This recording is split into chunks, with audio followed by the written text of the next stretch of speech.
Assalamualaikum warahmatullahi wabarakatuh. Bismillah, walhamdulillah, wa ala millati Rasulillah, Sayyidina wa maulana Muhammad bin Abdillah, sallallahu alaihi wa alihi wasallam. Asyhadu an la ilaha illallah wa asyhadu anna Muhammadar Rasulullah. Allahumma shalli ala sayyidina Muhammad wa ala ali sayyidina Muhammad. Alhamdulillah, kita bersyukur kepada Allah atas segala nikmat dan anugerah karunia yang Allah telah berikan kepada kita dan masih Ia berikan kepada kita hingga detik ini. Kita berharap kepada Allah, semoga Allah Subhanahu wa taala menambahkan untuk kita keberkahan dari pemberian anugerah dan kenikmatannya. Amin ya rabbal alamin.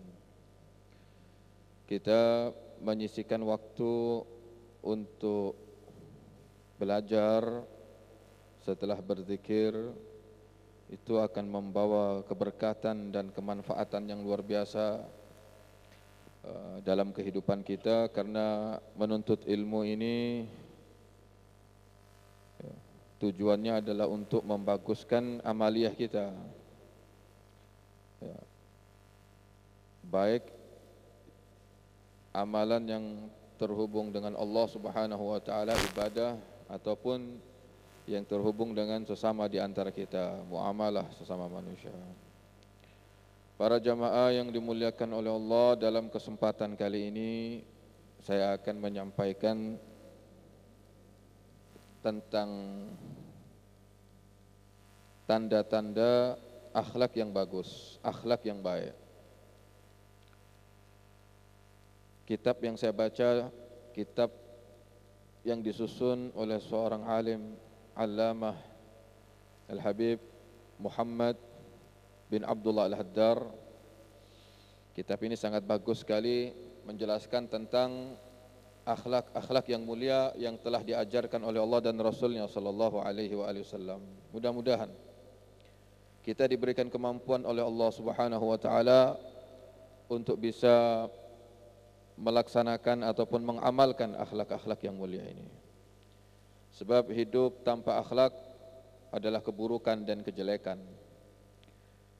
Seorang yang bagus bukan karena wajahnya yang tampan, cantik, pakaian yang bagus, ya. Lebih dari semua itu adalah budi pekertinya yang luhur. Banyak orang wajahnya tampan, cantik, pakaiannya bagus, tapi akhlaknya kayak iblis. Ya, na'udzubillahi min dzalik, kayak syaitan. Bila ia tidak suka sama seseorang, dia akan ganggu orang tersebut. Ya. Kalau dia tidak mampu atau berhasil secara terang-terangan, dia akan ganggu orang tersebut lewat jalur belakang. Itu akhlak-akhlaknya iblis, akhlaknya syaitan. Lah, manusia-manusia yang terbiasa dengan akhlak yang buruk ini, dia sudah bersatu atau menyatu dengan syaitan. Kalau kita meminjam bahasa Al-Quran, Al-Quran mengatakan mereka adalah manusia-manusia syaitan. Na'udzubillah, hati-hati. Ya, manusia-manusia syayatin al-ins wa syayatin al-jin. Syaitan-syaitan manusia dan syaitan-syaitan jin. Apa tujuannya Allah menyebutkan tentang adanya kelompok manusia-manusia syaitan, ya, jin-jin yang juga menyatu dengan syaitan? Agar jangan sampai kita masuk dalam kelompok ini atau golongan ini. Nah, kalau kita ingin selamat, maka belajar, ya. Tika, kalau ingin selamat, belajar. Belajar apa? Belajar akhlak. Ya. Kalau kita ingin berhasil belajar, maka belajar sama orang-orang yang soleh. Alhamdulillah. Ya. Jenengan difasilitasi di masjid ini setiap minggu, ahad duha, hajat, ba'da maghrib, ya. Gratis, ya. Kita bisa hadir saja ini, duduk mendengarkan nasihat, petunjuk. Kalau memang kita benar-benar semangat, khususnya para pemuda ini, dia akan siapkan notes. Catat. Ya. Sekarang ini ilmu agama tidak lebih berharga daripada ilmu umum. Orang privat bahasa Inggris, bahasa Indonesia, matematika, kalaupun dia harus mengeluarkan uang dalam jumlah yang besar, dia minta sama orang tuanya, keluar duit. Ya Pak. Bu, betul Bu? Sampai tidak nyambung. Ya Bu, betul Bu. Kalau belajar umum, belajar matematika, belajar bahasa Inggris di luar sana, putra putri jenengan minta, Bu, bulanannya sekian-sekian, jenengan mau upayakan kan? Iya. Pakai tanya, ini sudah perkara yang sudah lumrah ini. Tapi ketika diadakan di suatu majlis atau masjid, di mana di sana dibukakan Al-Quran, dibukakan hadis-hadis Nabi, akhlak-akhlak, dibacakan, disampaikan, dijelaskan, tidak ada yang bersemangat. Kalau ditarik biaya, wah mengeluh semua. Apa ini? Masa ngajar Al-Quran minta biaya ustadznya?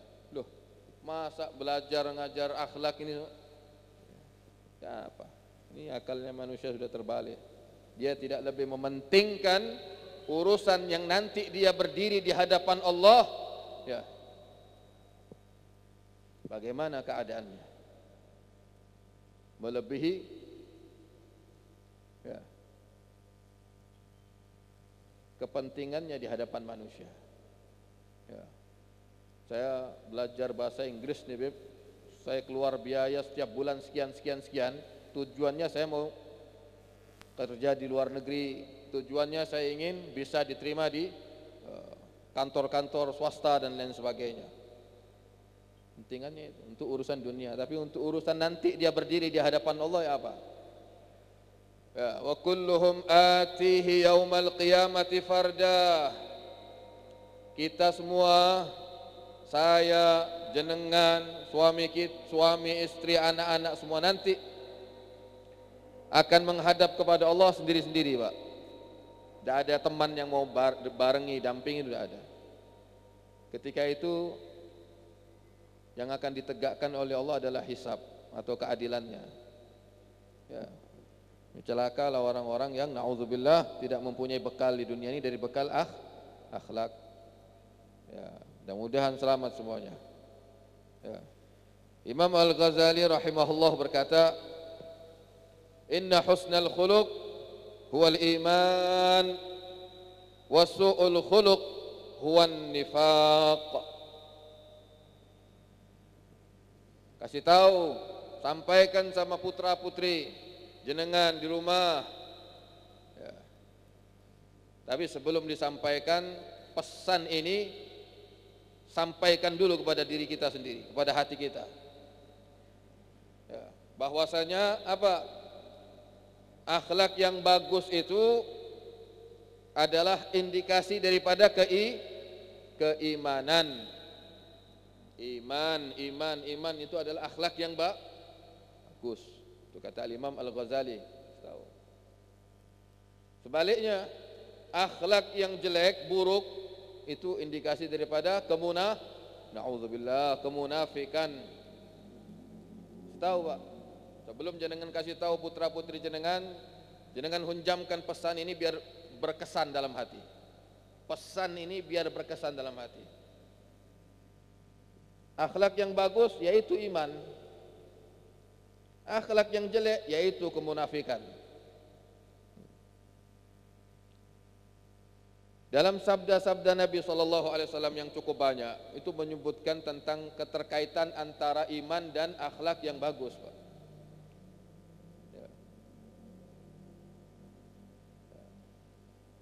Begitu juga buruknya iman, kritisnya iman itu dengan akhlak yang jelek.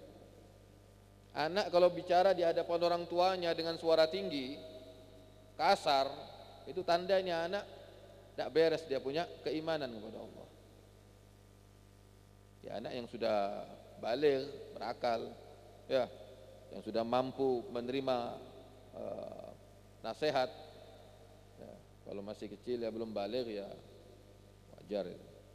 Jadi kalau sudah ada seorang anak ngomong kasar sama orang tuanya ya, atau seorang tetangga berlaku jahat terhadap tetangganya ya, Atau bahkan orang tua yang tidak memberikan contoh akhlak yang bagus di hadapan anak-anaknya, wah itu sudah tanda jelek sudah imannya. Gak usah susah-susah. Ya, kita mau tahu bagaimana kadar iman kita, ya lihat akhlak sehari-hari kita ya apa ya Allah. Mudah-mudahan diberikan kemampuan untuk berakhlak yang baik. Jangan main-main, ini agama, ini ya akhlak ini penting. Ya. Kalau kita tidak bagus di akhlak, tidak bagus di agama. Akhlak itu meliputi apa? Meliputi ucapan, meliputi sikap, perbuatan, itu akhlak. Makanya belajar akhlak ini berarti kita belajar menyempurnakan iman.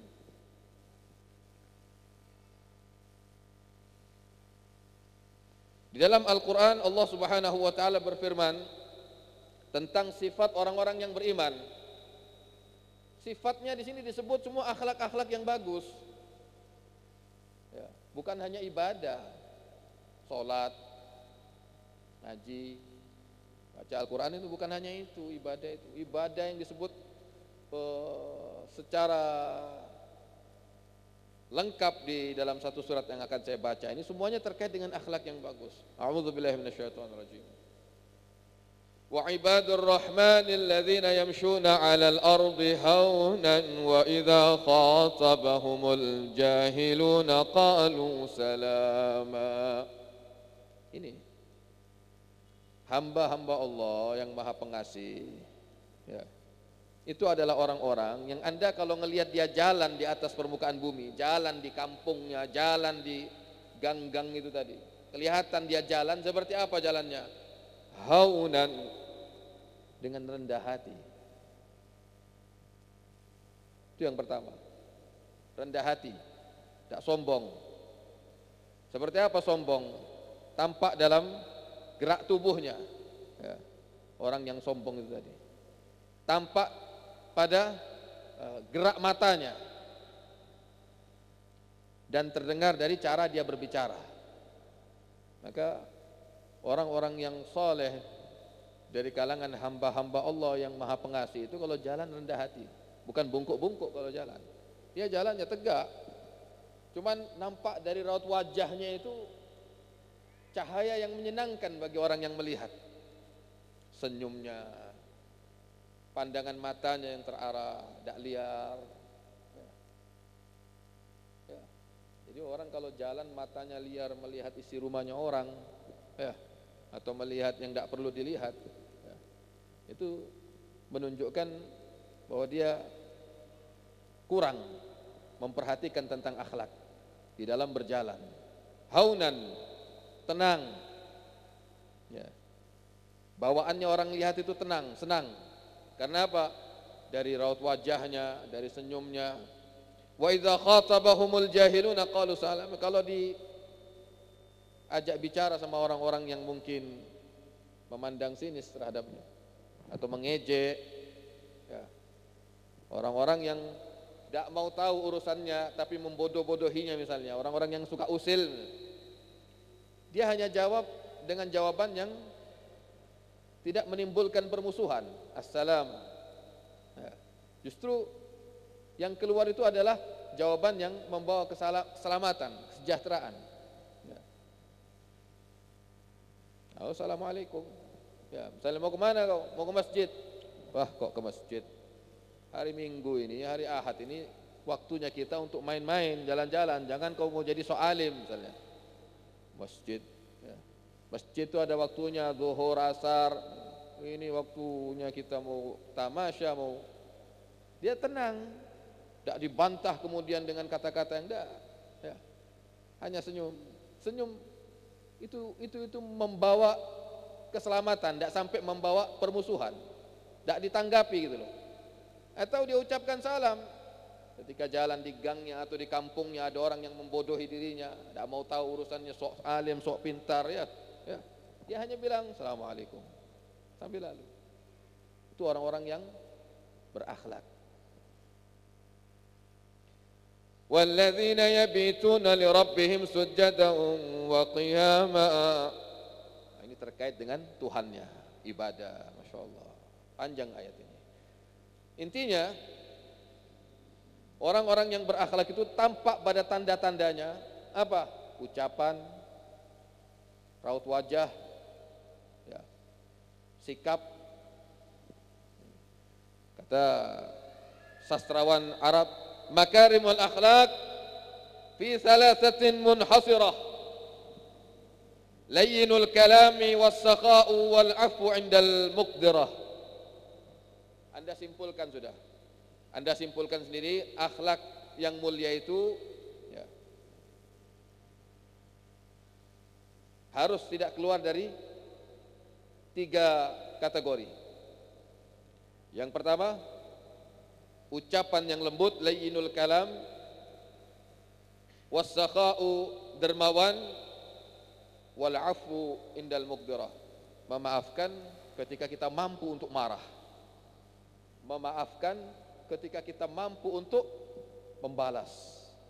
Jadi sebagian mereka menyimpulkan 3, dan kita simpulkan dalam kebiasaan kita sehari-hari, ya, mengikuti kesimpulan mereka ini pada 3 hal ini: ucapan yang baik, ya, ucapan yang lembut, kedermawanan, dan memaafkan pada waktu kita berkuasa untuk membalas. Nah, jadi kita tidak lepas dalam kehidupan sehari-hari ini dari 3 ini. Jenengan ngomong sama istri, kita semua, ya, ngomong sama orang tua, ya, bahasanya, intonasinya, nadanya harus lebih rendah, ya. Tuh, sehari-hari sama adik, sama kakak, sama tetangga, ya. Gitu juga dermawan. Dermawan itu tidak harus orang punya harta kaya raya baru bisa dermawan, Pak. Ya. Dermawan itu juga bukan harus dengan uang yang kita berikan sama orang. Ya. Kata Nabi, kalau kau tidak punya apa-apa, keluar rumah, tunjukkan wajah yang bagus. Tunjukkan wajah yang bagus, jangan bersengut, jangan merengut-merengut, ya. Tunjukkan wajah yang bagus sama orang tuamu. Tunjukkan wajah yang bagus sama tetangga-tetanggamu. Senyum. Ringankan otot-otot di wajah ini, ya, dengan senyum. Ya. Bukan itu senyum Indomaret kan. Ya, paksa itu. Ya. Senyum apa? Pegawai Indomaret, ya, paksa-paksa sampai capek semua. Yang santai, yang ikhlas itu loh. Ya, sama adik, sama kakak, sama tetangga, tapi jangan senyum sama, ya, cewek. Itu dosa namanya, itu bukan akhlak, itu kurang ajar namanya, ya, kurang ajar terhadap akhlak. Ya. Senyum, tebarkan kebaikan, salam, assalamualaikum, ya, sapa orang. Itu juga orang tua jangan nunggu yang muda ngasih salam, walaupun akhlaknya yang muda ngasih salam sama yang tua, tapi yang tua bisa juga ngasih akhlak, duluan ngasih salam sama anak-anak muda, bagus sekali itu. Itu anak-anak muda merasa terhormat, dimuliakan. Saya dikasih salam sama orang tuanya. Ingat dia, sampai kapan pun ingat. Kalau orang tuanya juga egois, nunggu dikasih salam sama anak mudanya juga nggak ngerti, tidak belajar. Akhirnya yang ada apa? Permainan prasangka, ini anak kurang ajar, durhaka, diajarkan akhlak sama orang tuanya. Lu ente kok diem? Ya, saya bukan orang tuanya, ya kasih teladan. Lewati anak-anak muda, assalamualaikum. Ya, itu Nabi seperti itu. Tidak ada orang yang bisa mendahului memberi salam kepada Nabi. Nabi selalu memberi salam dulu kepada orang-orang. Itu akhlaknya Nabi SAW. Ya. Ini sehari-hari, ya, bisa lepas sama guru, sama orang yang berilmu, ya, apa akhlak kita. Ya. Sekarang ini orang sibuk masing-masing sehingga melupakan hal-hal yang terlihat di mata mereka sederhana, padahal ini perkara yang besar dan pengaruhnya sangat kuat. Ya. Nabi SAW itu ketika wafat itu yang nangisi bukan orang-orang tua toh, anak-anak kecil-kecil semua ikut nangis. Kok bisa? Ya, kehilangan. Kenapa mereka? Karena Nabi interaksinya sama mereka luar biasa. Dan itu ditunjukkan sama sahabat-sahabat, dilanjutkan sama sahabat-sahabat. Ketika Khalifah Umar itu jadi, sahabat Umar bin Khattab jadi khalifah, presiden, luar biasa. Ada anak-anak kecil-kecil itu Munguti apa kalau sekarang ini mungkin buah yang jatuh, mangga lah, ya, jatuh kena angin atau jatuh dari pohon itu kelecehan banyak, dipunguti sama anak-anak, banyak anak-anak itu. Terus sahabat Umar pada waktu jadi khalifah muncul jalan di jalan yang dimana anak-anak itu ya, ngambil buah yang jatuh. Itu anak-anak kelihatan Khalifah Umar semuanya lari, takut, semuanya lari, sembunyi. Karena terkenal sahabat Umar ini tegas, tak suka basa-basi. Ya. Tapi ya juga akhlaknya luar biasa, karena didikan Nabi, bukan ngawur.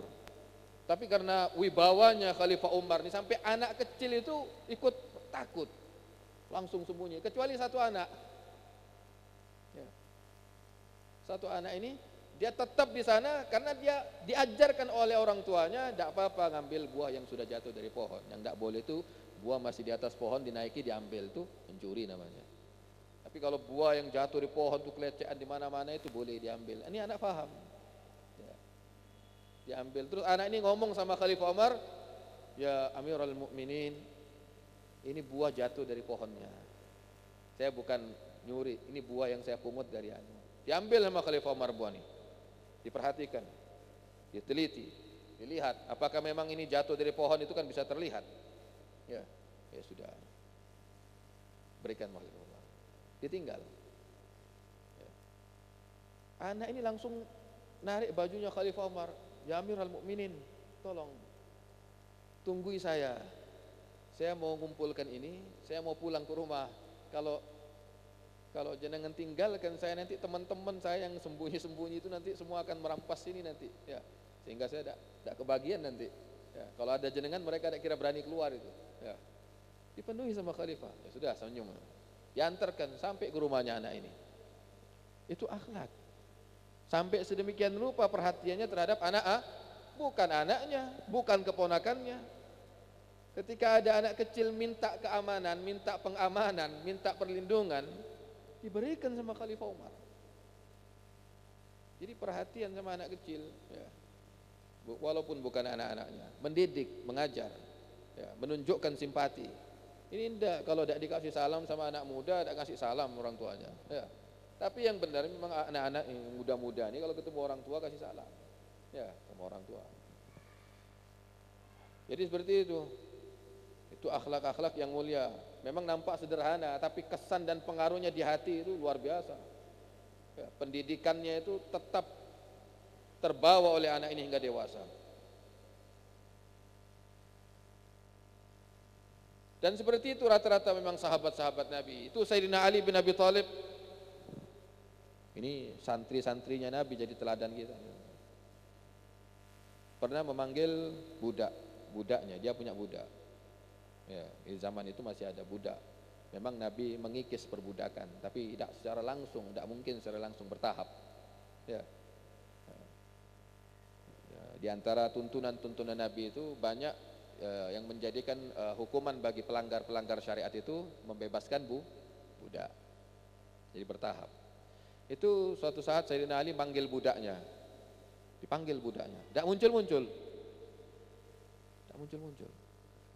2 kali dipanggil tidak muncul, 3 kali dipanggil tidak muncul-muncul, masih terbilang remaja lah. Didatangi sama Sayyidina Ali, ternyata baring-baring budaknya di situ. Dipanggil, bangun, bangun dia langsung. Apa kau tidak dengar panggilan saya?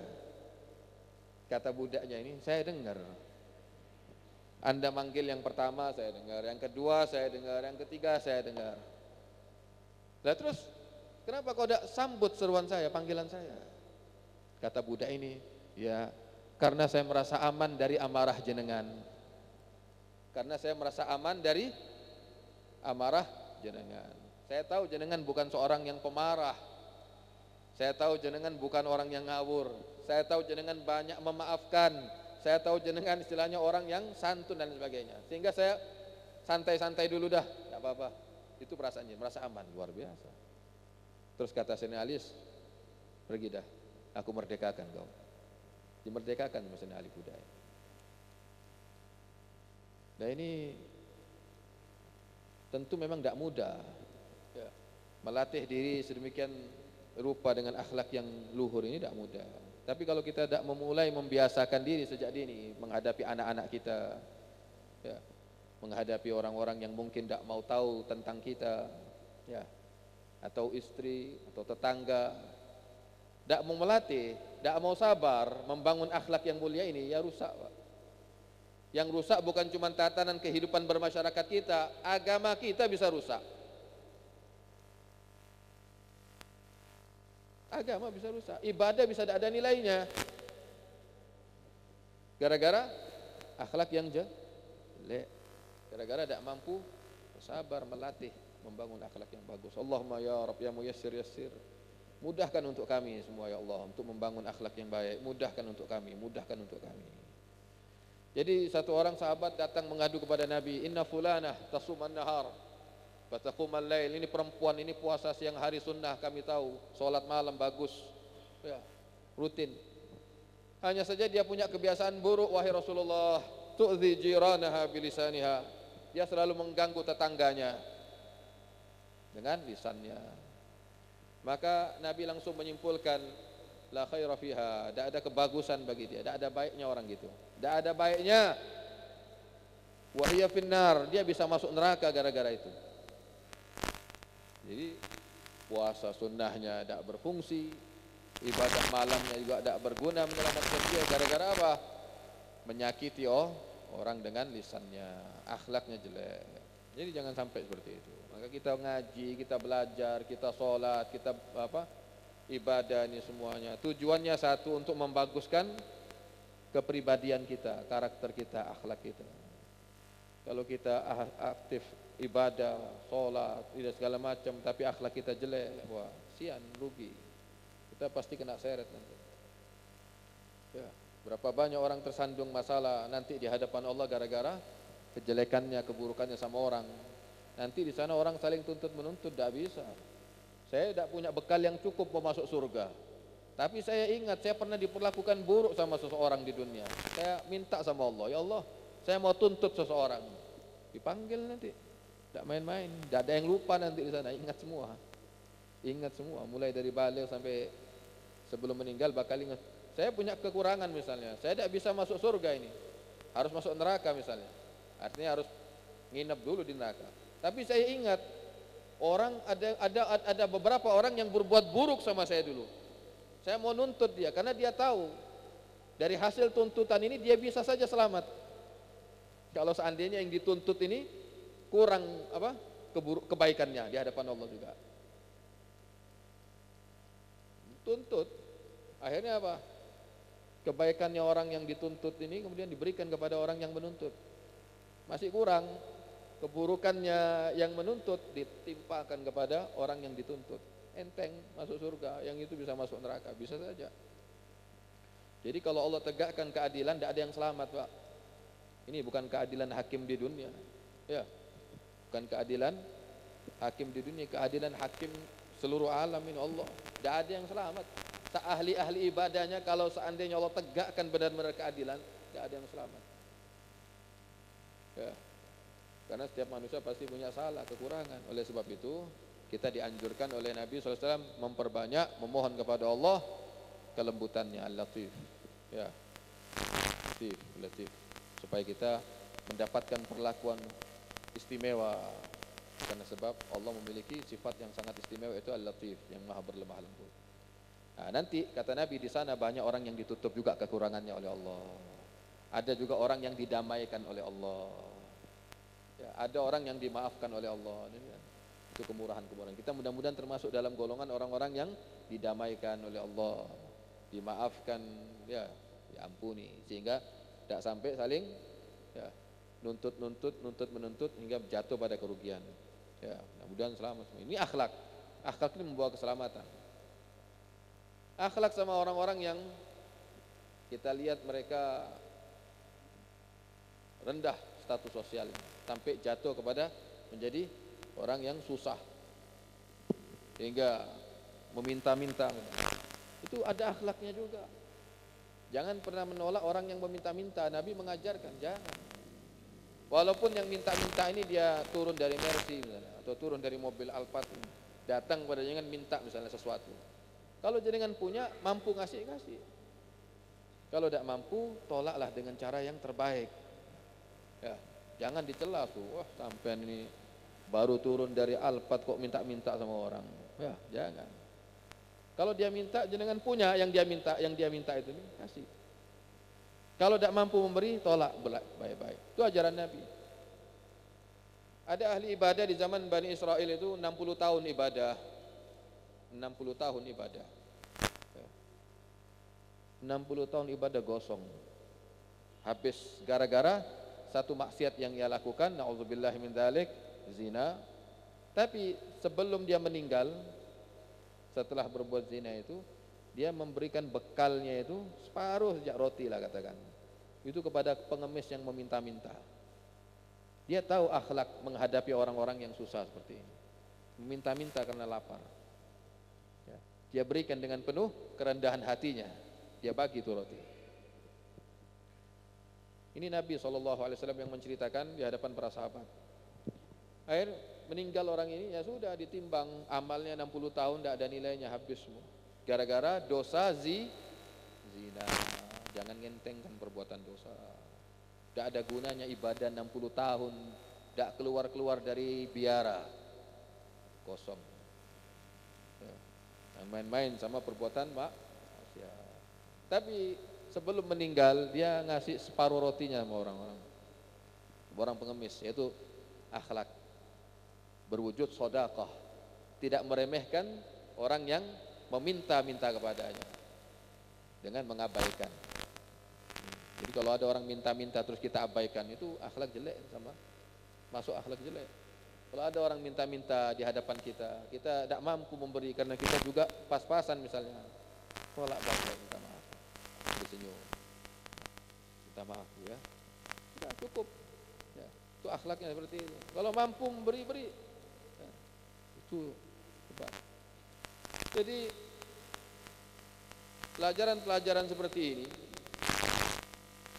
kita tidak rasakan kalau bisa membawa pengaruh yang sangat besar bagi kita yang berakhlak atau bagi orang yang kita perlakukan dengan akhlak di dunia juga di akhirat. Sehingga Nabi bersabda, la tahqiranna minal ma'rufi syai'an. Kalian jangan meremehkan perbuatan baik sekecil apapun. Apalagi perbuatan baik itu terkait dengan akhlak-akhlak yang mulia, adab-adab yang luhur yang diajarkan oleh Nabi SAW. Jangan meremehkan, karena kalian tidak tahu di mana amalan itu tadi yang bisa mengangkat dan menyelamatkan kita. Ya. Jadi pentingkan pelajaran-pelajaran seperti ini dan terus cari dan kita pelajari dari orang-orang yang soleh bagaimana akhlak-akhlak mereka, bagaimana budi pekerti mereka terkait dalam urusan keluarga, ya, urusan masyarakat, ya, bertetangga, dan dalam hal yang paling luas ini, ya, terkait dengan urusan yang dimana kita tidak bisa lepas ini, ya, masalah global, termasuk juga masalah yang semua orang ikut memperhatikan, baik dia orang yang memiliki kemampuan ataupun tidak memiliki kemampuan, terlibat di dalamnya. Terlibat dengan ucapan, tanggapan, pendapat, ya, secara langsung maupun secara tidak langsung lewat medsos itu tadi. Hati-hati, akhlak itu harus diterapkan juga di sana. Ya. Anak-anak muda sekarang ini mau yang berilmu, yang tidak berilmu semuanya ikut, ya, mengeluarkan statement, ya, pernyataan seakan-akan dia orang penting, seakan-akan dengan statementnya dia bisa memberikan kebaikan dan perbaikan, padahal ya, kalau dia tidak mengendalikan dengan akhlak, dengan adab, yang terjadi hanya kerusakan. Nanti iseng-iseng buat video, ya, YouTube, ngomong sudah, petes sudah di sana, ya, tidak ada dasar ilmu, tidak ada dasar apa, komentar ini, komentar itu, segala macam, tidak bikin tambah baik, tambah runyam masalah. Ya. Karena kalau sudah digelondong sama, ya, digelandang sama polisi, nangis-nangis. ya, atau di support sama masyarakat, minta ampun. Jadi kalau tidak ada urusan jangan terlibat di sana. Ya, batasi, harus tahu diri kita, lihat kapasitas kita. Ya, tidak punya ilmu jangan ya, melampaui daripada apa yang kita ketahui. Kalau masih baru baca 2-3 baris atau paragraf, tiba-tiba mau berbicara 10-20 lembar daripada. Wah, ini zaman sekarang ini kalau tidak hati-hati. Sebab Nabi mengajarkan kita hati-hati hidup di akhir zaman. Ini kita hidup di akhir zaman. Itu juga akhlak. Pandai menempatkan diri pada tempatnya itu akhlak. Pandai menempatkan diri pada tempatnya itu juga akhlak. Dan itu namanya adil. Ya. Orang kalau tidak punya sifat ini tidak ada akhlak. Ya. Pandai bersikap. Kita diajarkan oleh Nabi itu pandai bersikap. Jadi yang saya sebutkan itu skup yang kecil terkait dengan orang per orang atau masyarakat. Ini skup yang luas sekarang ini, globalisme ini. Kita tidak bisa menghindari diri kita untuk tidak terlibat di dalamnya. Setidaknya kehati-hatian itu harus ada. Ya, betul, harus hati-hati. Sebab sahabat-sahabat ketika bertanya kepada Nabi, ya Rasulullah, ketika kita sudah tidak memiliki pegangan, pijakan di masa-masa akhir zaman, apa yang harus kami lakukan wahai Rasulullah?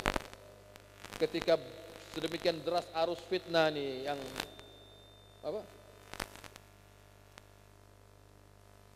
mengalir di akhir zaman ini. Semua orang-orang yang berada di sana dilibas semua dengan arus yang deras dari fitnah ini akhir zaman. Kami harus bagaimana? Kata Nabi, yes, tetap kau dalam komunitas kaum muslimin, jangan keluar, jangan ikut aliran-aliran ini, aliran itu, faham ini, faham itu, tetap kaum muslimin. Ya. Dan ikuti imam-imam mereka, ini orang-orang yang soleh, ya, orang-orang yang istiqamah, ikuti mereka. Jangan gampang terpengaruh sehingga terberai, terpecah, ya, tercerai-berai. Terus kata sahabat lah, kalau tidak ada komunitas kaum muslimin yang solid misalnya, di mana mereka sudah terpecah-pecah, tidak ada juga orang-orang soleh atau tidak ditemukan orang-orang yang istiqamah di atas jejak Allah dan Rasulnya sebagai pemimpin-pemimpin ini. Kami harus bagaimana wahai Rasulullah? Kata Nabi, tinggalkan semuanya, jangan terlibat. Jadilah engkau seperti tikar usang di rumahmu, itu bahasanya. Maksudnya apa? Jangan terlibat dalam urusan yang tidak jelas, yang bisa menyeret kita jatuh pada jurang apa? Penyesalan, sia-siaan. Fokuskan pada tanggung jawabmu. Kalau kau kepala rumah tangga, ya urus anak istrimu. Ya. Ya. Kalau kau tokoh di masyarakatmu, diangkat sebagai tokoh apa RT atau apa, ya arahkan mereka supaya tetap berada dalam keharmonisan, kebaikan, kasih sayang, ibadah, ya. Fokus, ya. Berbuat baik, berlaku adil antar sesama. Jadi tugasnya kita kembali kepada masing-masing kita. Jaga keluargaku, anfusakum wa ahlikum nara. Jangan melampaui dari tanggung jawab. Sebab Allah tidak tanya kita atas apa yang bukan menjadi tanggung jawab kita. Ya. Baguskan ibadahmu, baguskan akhlakmu, baguskan sifat-sifat mulia dalam hatimu. Ya. Biarkan anak istrimu merasakan akhlak itu tadi, dan biar mereka juga bisa melaksanakan, menerapkan akhlak itu. Ya. Baguskan urusanmu sama masyarakatmu, kampungmu, tetanggamu, yang baik hubungan, akhlak dibina di sana. Saling tolong menolong, ya, saling nasihat menasihati, itu fokusnya ke sana. Jangan terlibat dalam urusan yang keras, buat orang sampai terpetak-petak, terpecah-pecah, melaknat satu dengan yang lainnya, merasa paling benar. Hati-hati, ini akhir zaman nih. Ya, kalau kita tidak punya pijakan sesuai dengan anjuran atau tuntunan Nabi, udah. Mudah-mudahan selamat semuanya insyaallah. Mudah-mudahan bermanfaat juga ya. Barangkali ada yang mau bertanya di sini terkait apa yang saya sampaikan. Silakan, yang pemuda-pemuda ini. Anas. Belum. Dika. Cukup. Ibu-ibu ada yang mau bertanya, Bu?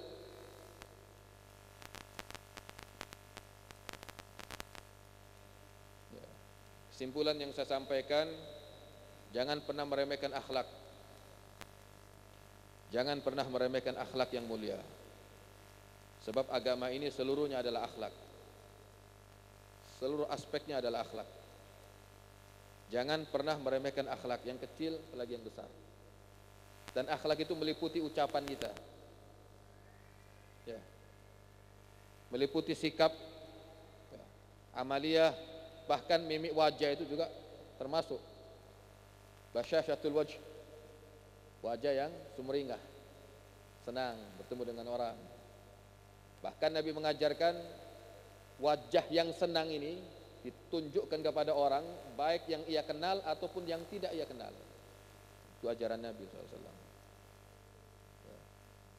Sama seperti memberi salam, kau kasih salam sama orang yang kau kenal, juga kasih salam sama orang yang belum kau kenal. Loh, kalau ternyata itu orang non muslim, sudah tidak apa-apa, kita tidak tahu. Itu ajaran Nabi. Memberi makan orang yang lapar, menyampaikan, memberikan salam kepada orang yang kau kenal dan orang yang tidak engkau kenal. Itu kata Nabi SAW dalam riwayat Muslim. Itu diantara sifat orang-orang yang bakal ada di surga. Allahumma salli ala Sayyidina Muhammad. Jangan remehkan akhlak. Mulai saat ini dan detik ini, sampaikan pesan akhlak yang kuat ini ke dalam hati kita masing-masing. Habis itu sampaikan kepada anak-anak kita, remaja-remaja kita, putra-putri kita, agar mereka bisa membiasakan diri sedikit demi sedikit, dari hal yang paling kecil insyaallah sampai yang paling besar, secara bertahap, sembari memohon pertolongan Allah. Allahumma hdina li ahsanil akhlak.